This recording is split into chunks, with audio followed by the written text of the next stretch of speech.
Hi friends, ఈరోజు egg fry ఎలా తయారు చేసుకోవాలో చూద్దాము. ఆనియన్స్ అండి చిన్న చిన్న పీసెస్గా కట్ చేసి పెట్టుకోవాలి. ఇప్పుడు స్టవ్ వెలిగించుకొని స్టవ్ పైన ఒక ప్యాన్ పెట్టుకొని అందులో ఆయిల్ వేసుకుందాం. ఆయిల్ వేస్తున్నానండి.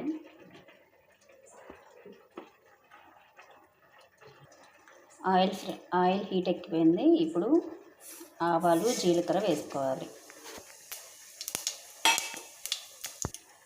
ఇప్పుడు మినపగుళ్ళు అండి వేసుకోవాలి. ఇవి మనం తింటున్నప్పుడు పంటి తగులుతో టేస్ట్ బాగుంటుంది.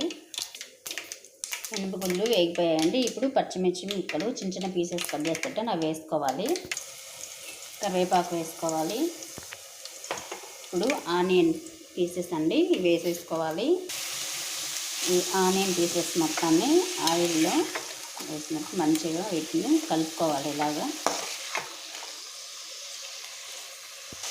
ఈ ఆనియన్స్ పీసెస్ ఇవి బాగా ఫ్రై అయిపోవాలి, అంటే కలర్ చేంజ్ అవ్వాలన్నమాట. పసుపు కొంచెం వేసుకోవాలండి, అలాగే సాల్ట్ కూడా కొంచెం వేసుకోవాలి. ఈ ఆనియన్స్ అండి మాడిపోకుండా వీటిని అప్పుడప్పుడు కలుపుతూ ఉండాలండి. ఇప్పుడు ఎగ్స్ వేసుకున్నామండి. ఇవి కొట్టేసి అందులో వేసేసుకోవాలి. ఎగ్స్ వేసేసుకున్నామండి. ఇప్పుడు వాటిని కలిపేసుకుందాము. వీటిని ఇలా కలిపేసుకోవాలి. ఇలా ఎగ్స్ని ఇలా కలిపేసుకోవాలండి.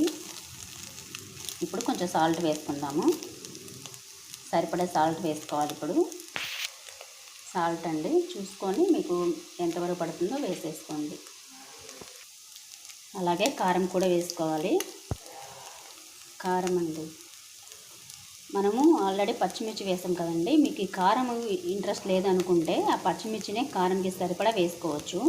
లేదనుకుంటే పచ్చిమిర్చి కొన్ని ఇలా కారం కూడా వేసుకోవచ్చు. లేదు పచ్చిమిర్చి అసలు అవసరం లేదనుకుంటే కారం మాత్రమే వేసుకోవచ్చు, అంటే టేస్ట్ బాగుంటుంది. మీకు ఎలా వీలైతే అలా చేసుకోండి. ఒకసారి కలిపేసుకుందామండి. కారం అన్నీ వేసేసాం కదా, కారం సాల్ట్ అని చెక్ చేసుకోండి. కలిపేసుకోండి. మొత్తం 1 మినిట్ అలా ఉంచేసి కలుపుకుంటూ ఉండండి.